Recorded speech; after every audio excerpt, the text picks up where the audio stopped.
I would like to give some differential diagnosis, as we call it, of certain rubrics. Certain rubrics in the repertory contain remedies in capital, in italics, in ordinary. And in the rubric says one word, anxiety, or if I start here in the beginning of the repertory, it says absorbed, buried in thought. And then he gives different remedies with small aconite, aloe, ammonium muriaticum, ammonium corundum, belladonna, bovista, calcarea, cannabis indica, cantharis, etc. And then he gives some italics, capsicum, carlsberg, cocculus, natrium muriaticum, onosmodium, opium, pulsatilla, etc. And then he has some capitals, helleborus, mesirium, nux, moscata, and sulfur.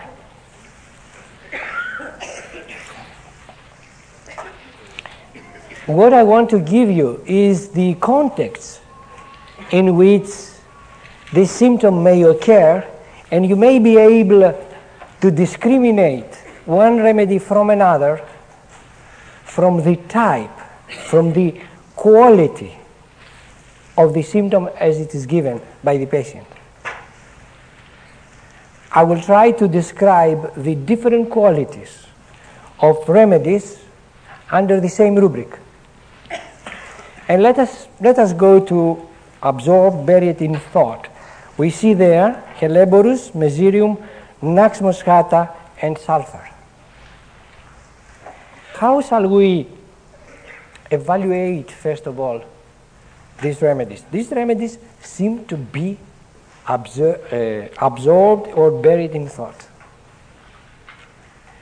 What you will really see in the patient, in a helleborus patient, in a mesirium, nux moscata, or sulfur patient. What you really see, how you will experience that symptom in them.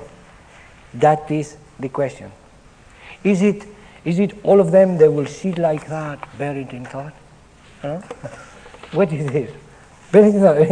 You have an information, buried in thought. Oh, they will sit like that? What? Are they going to act, all of them, the same way?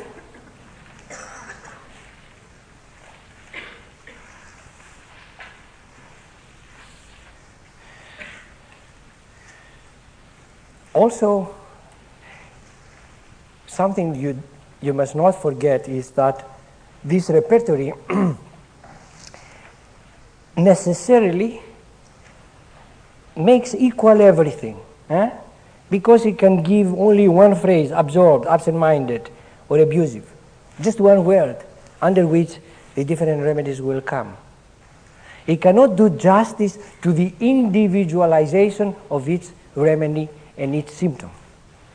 Otherwise, we would need 5,000 of such repertories, to describe. Also, don't forget that these symptoms have come about from provings. This repertory was written when? About 1900, around, a little bit before.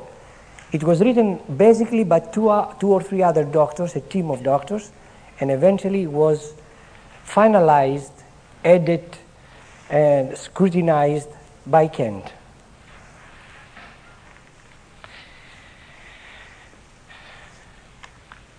Also, don't forget that an individual practitioner, now never mind how much knowledge he may have, if he has only one life, it's not possible to understand all the remedies in the way I'm going to describe to you some of them. That's why I'm going to describe some of them, not all.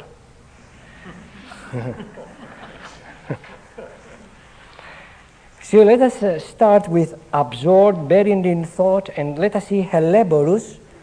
Helleborus, how he will say, I'm absorbed in thoughts. The question is, will he say, I am absorbed in thoughts? Will he say it at all? Does he understand himself that he is absorbed in thoughts? No. What happens actually is that he's in a state of mind which is quite how shall I describe? Blank, bland, not a cute state of mind. Therefore, a man who is not in an acute state of mind, how he is possible to be buried in thought? What is this that gives that impression in Helleborus? So in Helleborus, what it matters at the moment and what the people have experienced most probably in proving is a state rather of anxiety which takes all the attention of the person. An anxiety which is quite strong and many times agonizing, that takes all the attention, and the absorption of the person seems to be concentrating upon his own kind of elements, of what is going on inside him. It's a meditation upon an inner state of being with Helleborus. Now that meditation is not meditation like we close our eyes and we imagine, things. No, it's a thing that says, oh, what is this? And he's withdrawn. What is this that's happening inside me? There are some changes that are happening which are peculiar, which I don't understand, which are very distressing and annoying. Distressing and annoying. And all that turmoil which starts going on takes the concentration of the person inside, and he is really absorbed in something which he cannot describe. Buried in the thoughts here, absorbed, it says buried in thought. In Helleborus, it doesn't imply thoughts. He has no thoughts. He has this inward attention which is going on, something which he does not like, is going to develop something nasty, something anguistic, bringing anguish, something anxious inside happening, very great suffering, and then you see that idea, when you look at him, he looks as if he is buried in thoughts. Therefore, Helleborus is not actually buried in thought, buried in thinking. He's actually looks as if buried in thinking because he is concerned with his inner state of turmoil and anguish and anxiety. That state is frightening to see.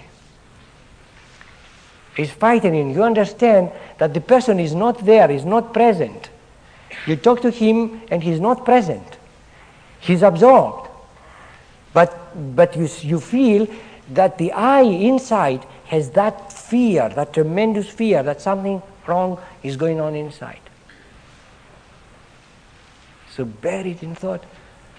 Here, what has to do with Naxmos Hata? This state. Where Naxmos Hata state, buried in thought, is completely different.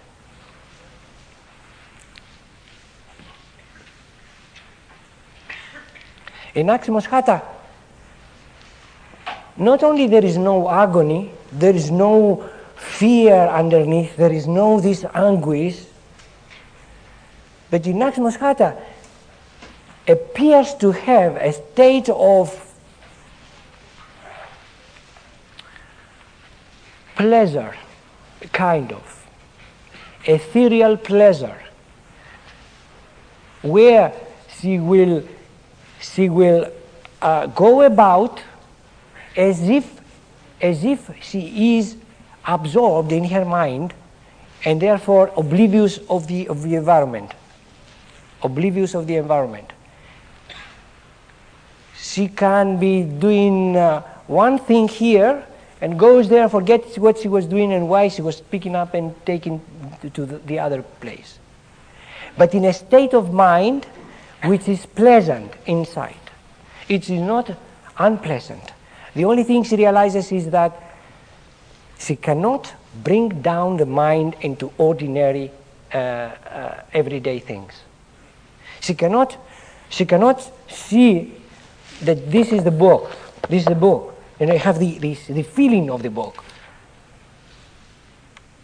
There is a state of mind which is, but it's pleasant. Yeah. Something comes, an idea comes. There are no thoughts. There are no thoughts overwhelming the person. There is an absence of thoughts. There is a state of being which is pleasant and it is absent-minded.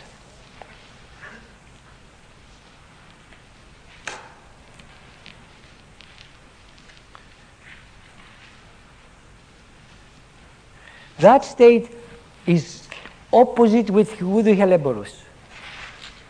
In Helleborus you will see the fear and the anxiety in the eyes. In Nux Vomica you will see calmness and a kind of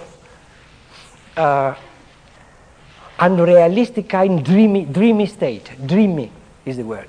Dreamy state. Euphoria? Not real euphoria. Not real euphoria. Like Agaricus, I have described states of Agaricus. They will describe real euphoria, almost material, I would say. The energy is so powerful that they feel that energy is going to destroy them. So powerful euphoria. That you will see in states of Agaricus when it goes from this kind of depression that you see and the anxiety into some short periods of strong euphoria. You remember the state of Agaricus.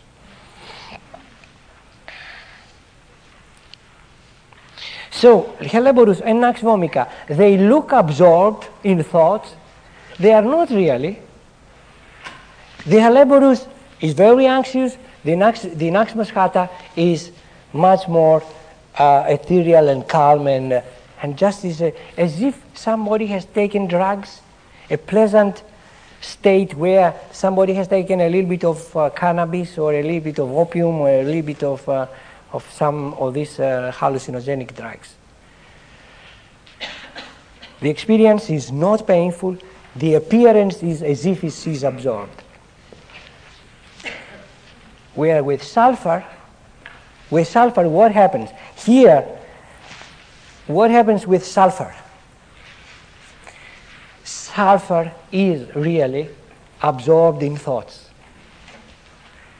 In sulfur, there are thoughts all the time going on, and sulfur persons are caught very frequently into a kind of thinking process and thinking about, God knows what, usually metaphysical speculations or scientific attainments of non-practical value at all. And they will be absorbed, and they will come to you, and you will feel they are absorbed there in their speculation, and they will talk to you for a while. If you are not the doctor, just a friend, and you observe them, they will talk to you for a while, then they will go on with their own thinking. There is a thinking, an orgasm of thinking. Yeah, you don't use that word? Not exactly. Too many mistakes. So, Sulfur, when you will see sulfur in that state, usually it will be a state where they really don't care eventually. It's a pathology state also. They don't care about their appearance. That is the state where they describe the typical sulfur who is dirty, stoop-shouldered, and philosophical, etc. When we say dirty, we mean dirty. When you say clothes dirty, I mean, you can't imagine. And there is all the activity. You see, the metabolism is very fast. The energy is quite a lot. They just cannot control it, cannot systematize, cannot put into order all this activity which is going on in the mind. And then they want to know this and they want to know that. And they go from one why to another. Why? Why do we suffer? Why? Because there is no justice. And why there is no justice? Because the people, they don't, and they say, why God then made the man? Why the man? God has made the man for this and that reason. And who is God? Now, who is God? Who is God? And you just theories. The metabolism is fast. They take a lot. They drink a lot, and you will have quite a progress pathological cases where this symptom in sulfur will appear as the main symptom in the case. So absorbed and buried in thought, the two remedies have appearance. Sulfur has real involvement. It's quite a different state. I mean, now, if you have known the cases, it's very difficult for me to describe, but if you have known the cases and they will bring you a case, I will say, now, what do you see in him? You see, he's absorbed, he's buried in thought. I will say, is he Celebirus? You'll say immediately, no, if you know the remedy. Is he Nux moscata? No. What is sulfur? You'll see your mind will differentiate now much more easily. But this knowledge, even I'm giving to you, it's verbatim knowledge, it's very difficult. The video is a very good and powerful tool, and I can show you now, this is what I mean. You see now Helleborus? Meserium, I do not know. I see all the, I know that. All the pencils, they go down Meserium. I do not know. I don't want to keep on. I will give you a few differential diagnosis from a few rubrics. There is no meaning in going to coculus. I mean, there is a lot, but just to give you an idea of what's going on. I'm not going to teach you in 3 days the whole of materia medica, but I'm going to give you definitely some stimulation for thinking, observation. When you see now Helleborus, you will observe, you will remember something, and then you will make your own observations, and that is going to be useful. It's going to be useful for others also, not for you. If you observe rightly, and you write down correctly, and you leave it, or you publish it, and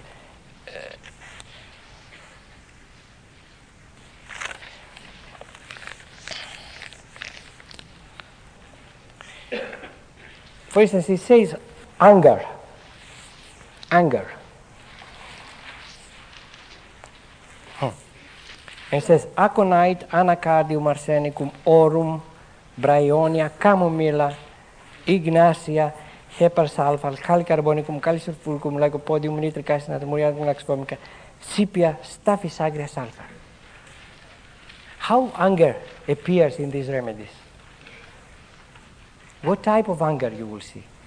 How you will discriminate? You will say, now this man, now this what he does is not Nux vomica. What it is ignacia. How you will, by one symptom, discriminate. So the aconite anger. Aconite is capital here.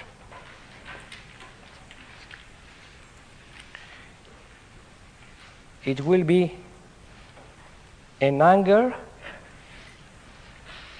which comes suddenly, and is very extrovert anger, very expressive anger, and subsides and goes away easily.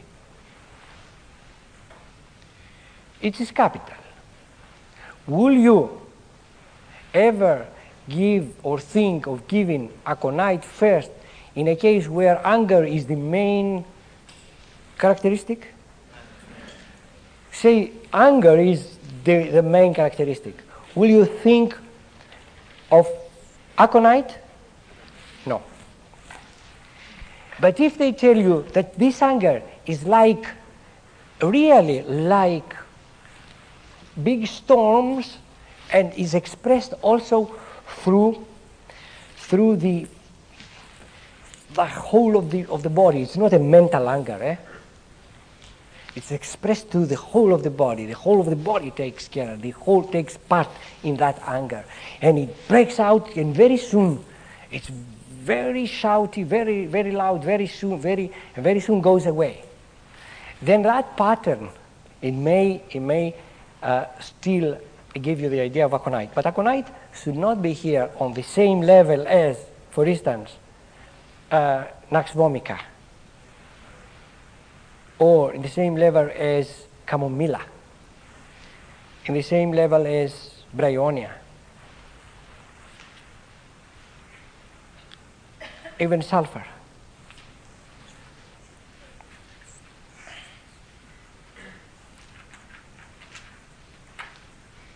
Now, the anacardium anger, which is the second remedy,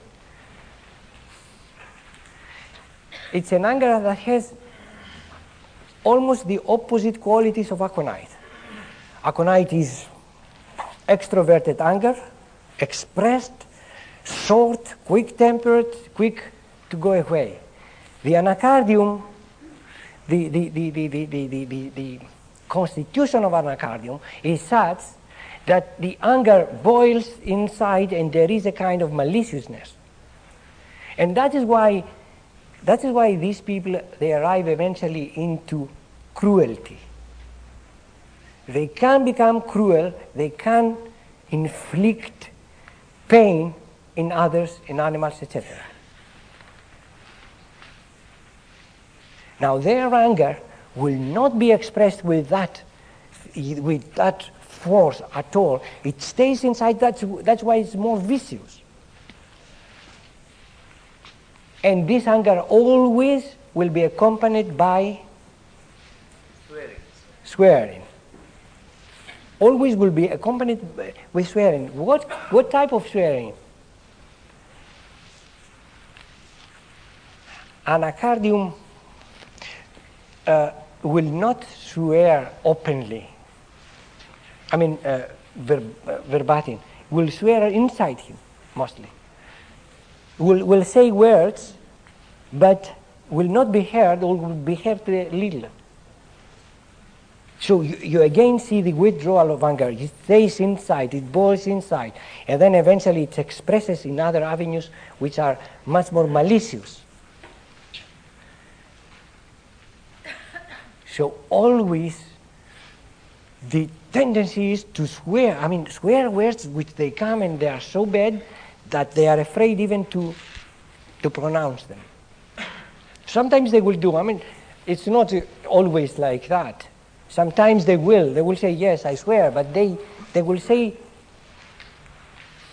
20% of what they actually say inside them or want to say, or the tendencies. Because the anger in aconite is a deep situation which comes, if we take it from a psychology point of view, which comes through their sense of inefficiency and inability. It's something deep that they want to prove themselves. They want to prove that I am good. And all these years they try to prove, and somebody is putting them down and creating in them inferiority complexes. And the anger develops, but is not, they do not dare to speak out the anger and to retaliate, and that would be much more natural. That would relieve them and would not eventually lead them into maliciousness and the need to inflict pain on others. Also, there is a kind of cruelty in the psychology of anacardium because they become hard inside and join sin, not infecting themselves pain to others, but enjoying sins others being in pain and suffering. You see the inferiority complex how we have started. And you see the anger which is expressed in that individual is not the aconite anger at all. It is much more deep as a state and much less expressed.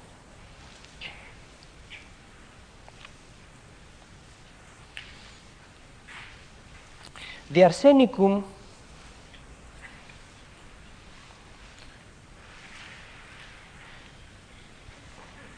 is not one of the main remedies for anger. No. Here it's elevated into the third degree, but we don't see in arsenicum cases, we don't really see that element of anger, of tremendous irritability. Why? Again, there is an element of here of order and discipline which they have used into being that does not allow them to be disorderly, because during a crisis of anger they feel disorder, and they have learned to have order. Their anger, therefore, is quite under control. It's not a remedy that you will be thinking at all when a person says, he is angry so much. He cannot, you cannot talk to him. Immediately, this, when the wife gives you this story, will not think of arsenic.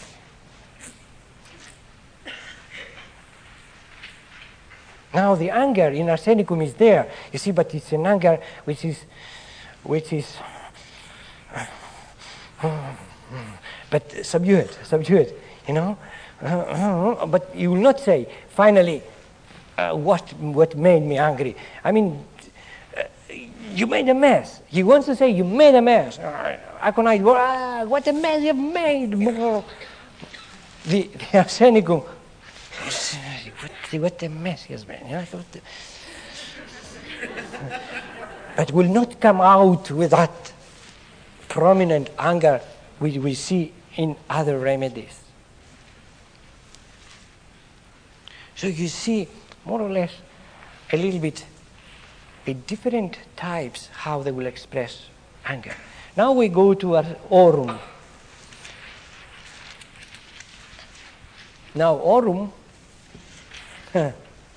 is a remedy that it is better not to be present if he is angry.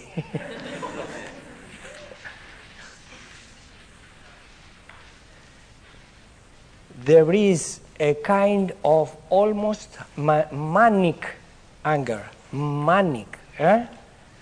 which is beyond his capacity. He has been trying to discipline and to discipline and to discipline. He's taken a lot, and he has not.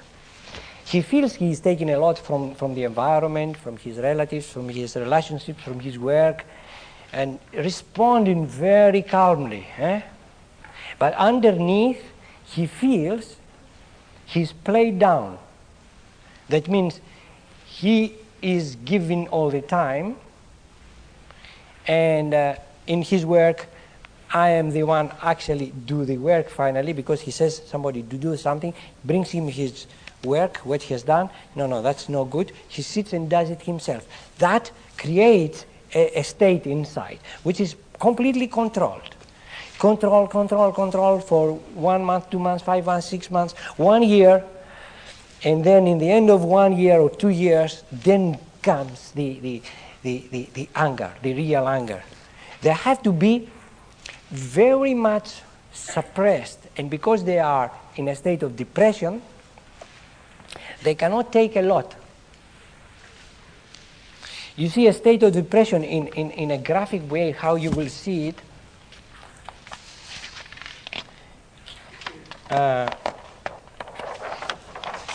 I will see a man who has a normal emotional life.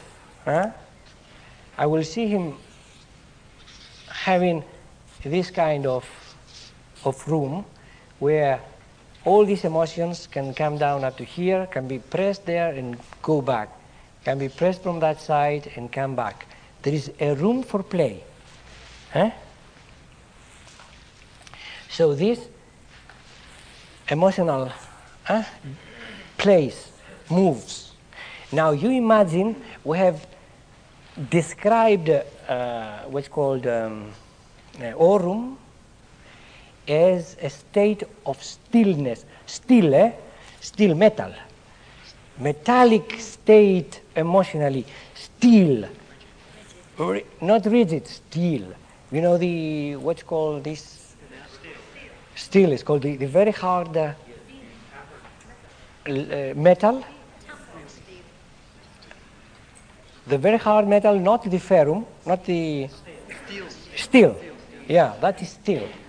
Now, what happens here? An emotion bounces here and presses down and comes back. Another emotion comes here and play. Now, with the what you feel with the aurum state is that the emotional has been suppressed and has become hard like steel. Now, emotions which bounce here, they do not have the capacity to absorb and yet come back to normal state. So they feel these emotions, this is attacks into something which they cannot take. They have no room to absorb. Another one, and they feel the least pressure, they feel that is pressing them too much. And then they come to the state where they feel, you see, what they say is, I have taken all these pressures. Because these pressures have remained as if the person has been hurt himself. They remain as wounds almost, because there is no the natural balance and the absorption. They will remain as wounds, you will remember. It stays in a kind of computer inside. This shock, that shock, that shock, that shock, that shock, that shock, that shock, and then one day everything breaks loose, and the anger is something tremendous. The violent anger. The violent anger is, where they will have this thing and they will kick it. Here is the television or whatever is the something valuable. They will just kick it with such, that kind of anger that they hit, they break things, they violent anger. But it comes in very long periods of time, over a period of time. You see, they take up, they take up, they take up, they take up. You see, everybody says, what a nice person. He's never angry. What a nice person. He's never angry. And one day, they remain like that. I said, what is this? What happened? You see, tremendous. During that anger state, they can kill because the emotions are not soft. They can become very hard. They can kill with words, they can kill with real actions. And they can kill themselves also. In that state, when the anger has broken down, they have broken down the... so in this state, in which they have done this, they have detonated themselves, what they call detonated. Detonated themselves, but not enough. Then in that stage, finally, after they break two doors, and they go out, I've described how they will commit suicide. They will get into the car, they will accelerate in the car, and they can drive against the wall, and perhaps the last moment it will just go away. But the impulse is to drive and destroy everything. You see now another picture altogether. Now if somebody describes to you anger, but how many, the differences are tremendous. Not, you can't really compare, you can't really. And then we go to bryonia, anger, another type altogether. The anger of bryonia.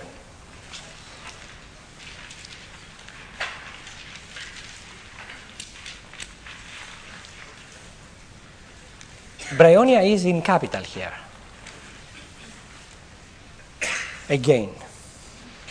But bryonia will not have the intensity of other remedies like chamomilla and hepar sulfur and nux vomica and sulfur. Where you will find mostly the irritability, the anger of bryonia, is when they don't feel well, really. In their normal chronic state, they can cope. But once there is a pain, even a little pain or a little fever or a little discomfort, the organism goes just a little bit out of balance. They seem to develop a disproportionate amount of irritability and anger that can develop with the least provocation. The provocation, what can be? Here we have bryonia left alone. If you live here alone, you will not see anything. But try to impose upon the bryonia anything, and then you will have the reaction. The reaction of anger comes when you try to impose, and then you don't, because the relatives, they don't know bryonia and nux vomica and all this. The relatives will come and will say, bryonia comes in the house. I'll give you an example. Comes in the house and says, I'm tired. I'm tired. He goes there, he takes his clothes out, he goes and lies in a chair. And the wife, because he said, I'm tired, bryonia says, I'm tired, and at another level says, leave me alone. The wife hears, I'm tired, and tries to produce some help, and would you like something to drink? No.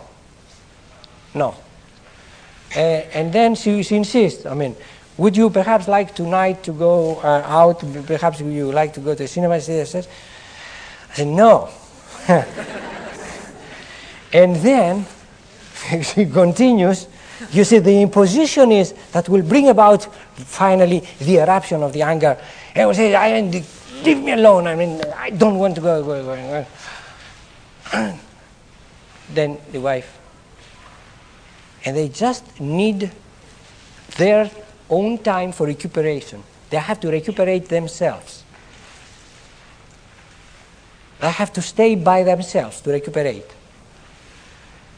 There is a possibility that in this state, they will leave the bed and they will go and sleep on the sofa outside in the next room without asking anything. And then the anger will come if the wife gets up and says, now, why you have come here? I said, please, leave me alone. I mean, this leave me alone attitude is so strong and can be brought about with imposition. You will not see people Bryonia patients coming into states of anger without that intrusion.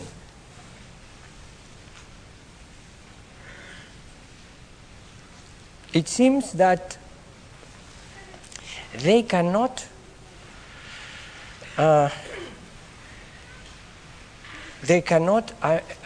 or rather, that the energy required to say a few words is beyond their capacity to generate that energy.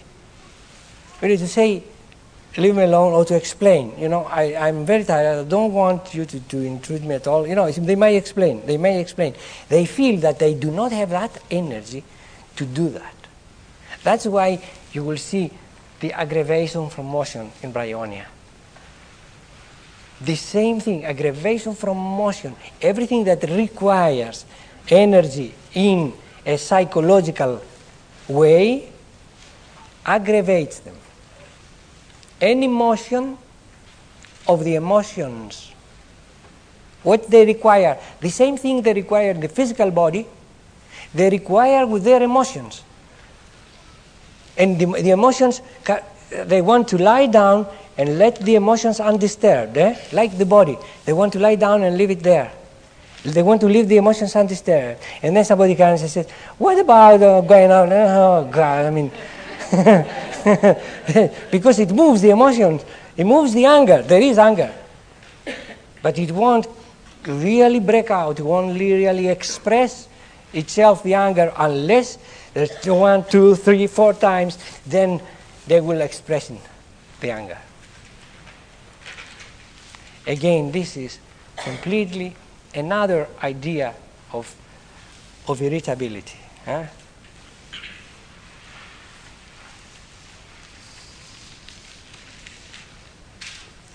You like that, eh? Now you learn. Okay. And then comes Camomilla.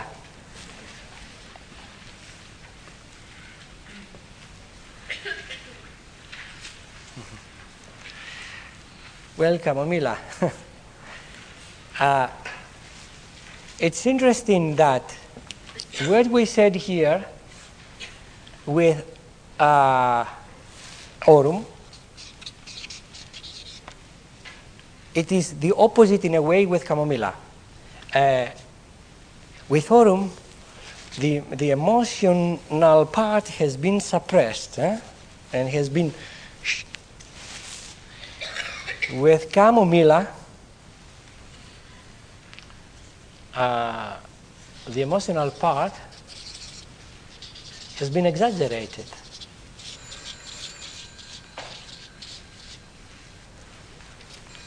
Taking this state is deep, that state is superficial. The anger of Camomilla, very superficial. The anger of Aurum, very deep. Camomilla will not like to be touched. will not like to be touched. You touch a little bit here. You don't have, everything is superficial. It works on a superficial level. You touch me,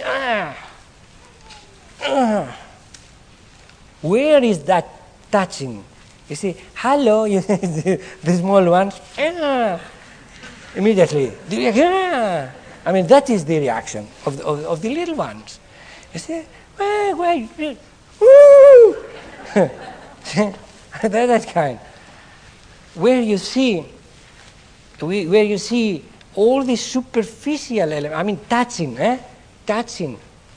the body, it can make them very angry. They don't like to be touched. They can make them very angry.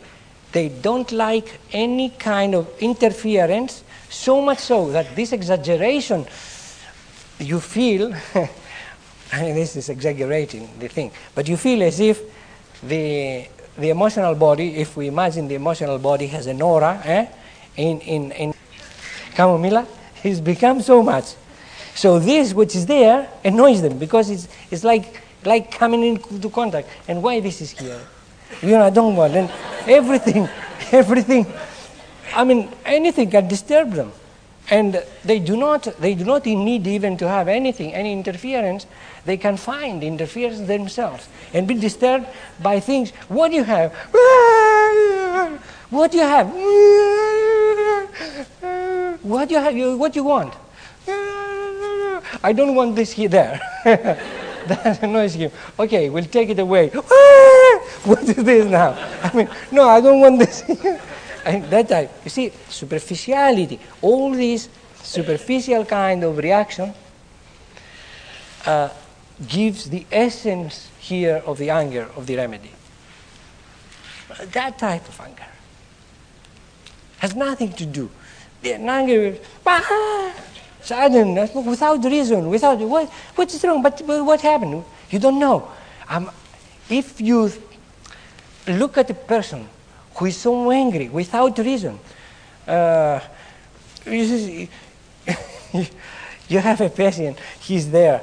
He's lying in the bed, and his wife or his sister brings something for him to drink or to eat, etc. The Camomilla patient will always find something wrong. Why did you put the milk in this cup and not in that cup? Why this? Now the knife is this way. Why? I'm going to cut my hand if I take the knife. You should be from that side. And then eventually he comes inside and gives a kick, to and the whole thing flies. And then the idea you get is now he's mad. He's not well. Yeah, what is this? He jumps into anger. He does not know. The older people will not have this reaction. Will have that type of reaction. What you will get as information finally, as an idea, as an aura, as a atmosphere of the case, is that type of irritability.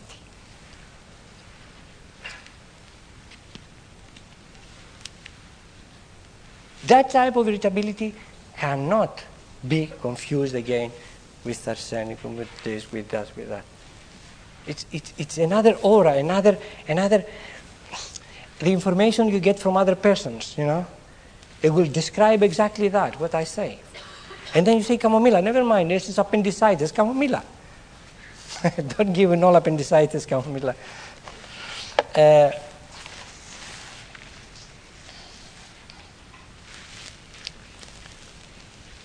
And then we go to hepar sulfur.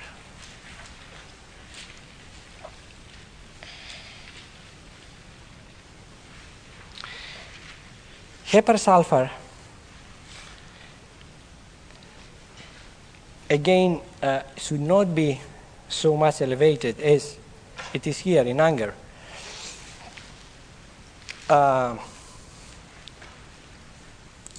Hepar sulfur people are really very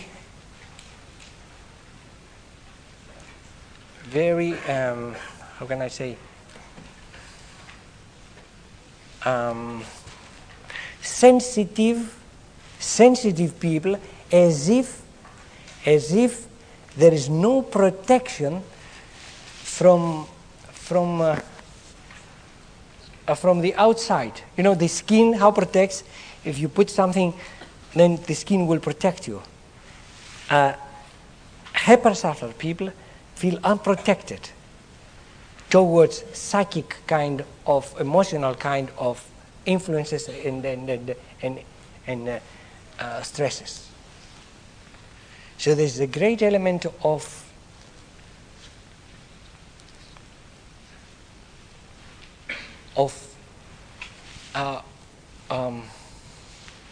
pain, and that cannot be protected. They cannot be protected from pain. Anything can intrude in them, can go inside, right inside, and make them feel painful.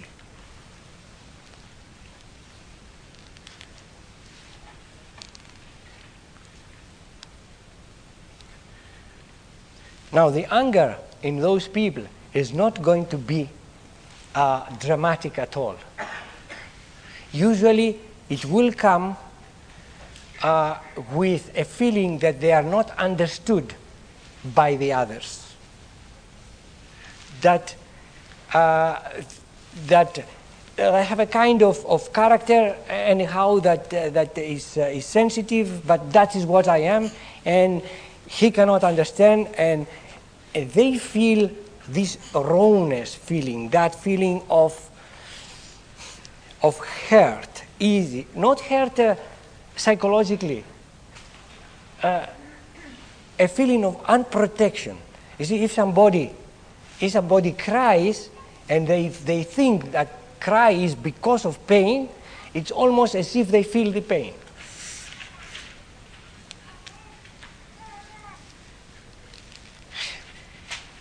Therefore, they are nice people. They are placid in general with this sensitivity, and what they feel and what causes them to be angry mostly is the idea that the others do not appreciate them, do not understand them, do not have a good idea about them.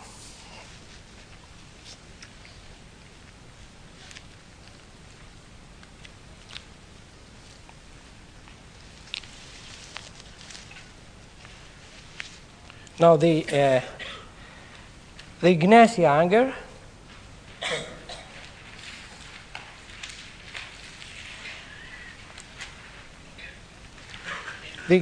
again is an anger that contains always an element of hysteria. An element of hysteria. Anger which is going beyond the normal range, of reaction under a circumstance. Overreacting anger.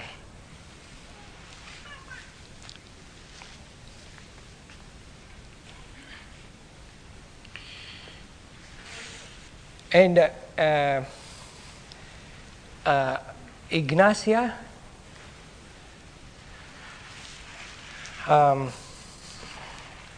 what circumstances can bring about anger in Ignacia?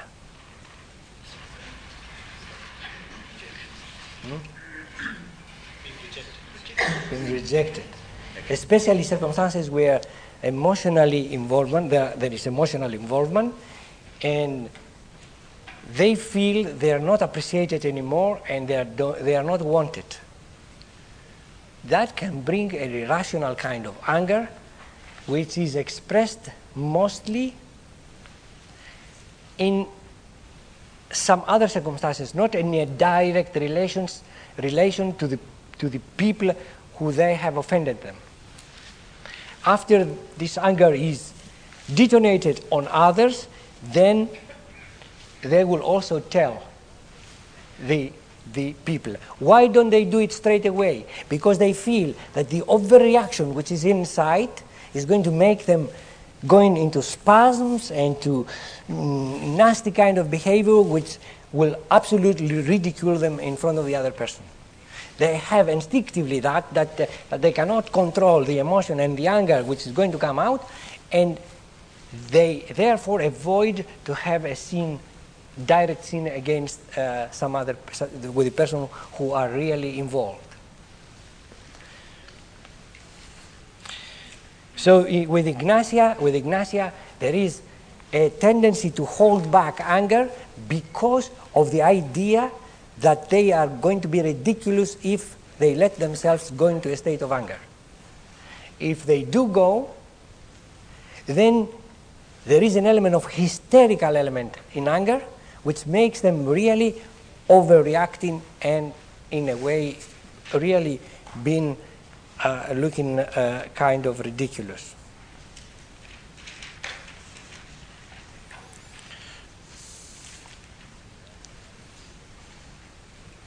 Well, Kali carbonicum also is not known for its violent anger or its very great anger. It is known to have anger, but this anger is most of the time under control. They will not express it, they will not give vent to their feelings under anger. But what it's going to do is going to have a repercussion upon the solar plexus, and in the night when they go to sleep, there is going to be a cramp in the stomach and a sleepless night. The anger boils inside, but they do not allow themselves to really give vent, express anger. That with lycopodium, with Kali carbonicum, will not happen neither in the office nor in the house, nor with the close relatives. Kali carbonicum will keep himself away from too much emotional contact with others, and anger is a way to have emotional contact.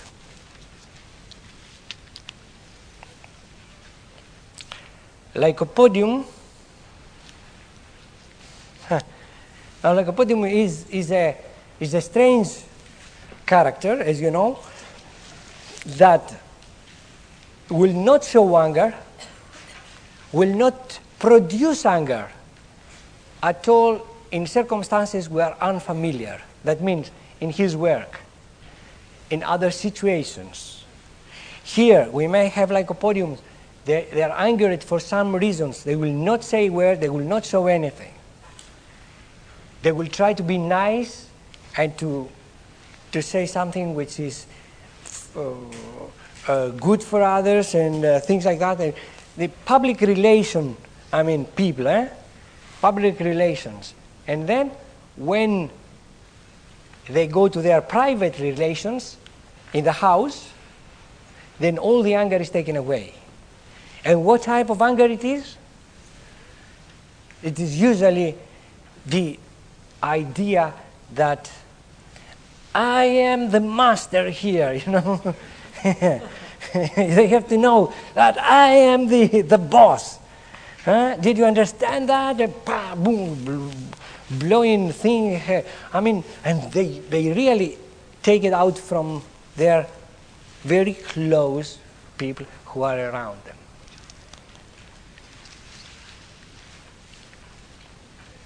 And to these people, what do they make? Do they make a point? I am the boss. Why?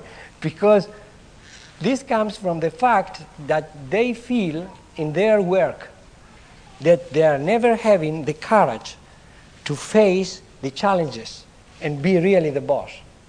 So inside them, they want to be the big guys. The idea is, but there is lack of courage, the lack of they go and instead they are nice. Instead of I go to hell. I don't like you. Things like that. You say, you are such a nice chap, and this, that, and then they go home and say, I am the boss. You see the contradiction, huh? Where the wife is, the poor wife is really, the wife usually, not poor wife, no, I mean,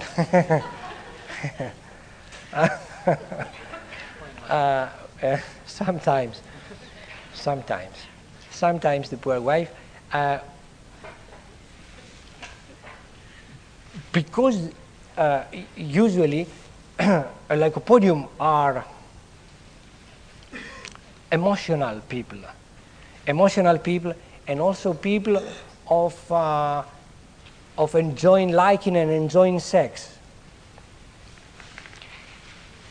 And they have experience in this area, etc. together. Because the wives, they have discovered very soon that when he's outside, he behaves nicely. When we are alone, when in the house, and then he becomes the boss and becomes the big authority, and I am the big man, you know? You must understand that. I'm the big man. This is the anger which comes out with lycopodium. And then, because the time is up, the natrum muriaticum anger is similar to the anger of Ignatia, with hysteric, with cutting remarks, especially that if the cutting remarks, you take it to the extreme, spiteful, then we have sepia anger, with that type of anger, and sepia also gets very tired because we have a state of emotionality. You know, that state of emotionality which is quite horizontal. It's not thick. It's not with juice. Sepia does not have juices in her emotions. She's quite dry. Then we have the nax vomica. The nax vomica irritability, everybody knows, so we don't have to say anything. And we have the staphysagria anger, which comes when almost has reached the point of becoming insane. I mean, the anger of staphysagria then can come out, can be released under tremendous pressure, and after she has tormented herself into suppressing this anger for years and years, and then it comes as a kind of insane act. It's an anger where that she will take things and smash them and throw them, and it's really impressive, and and you may see it also in states of manic depressive states. You may see during the mania stage where she will do these things. And last comes the anger of sulfur, which is a universal anger, and can be of any type. Well,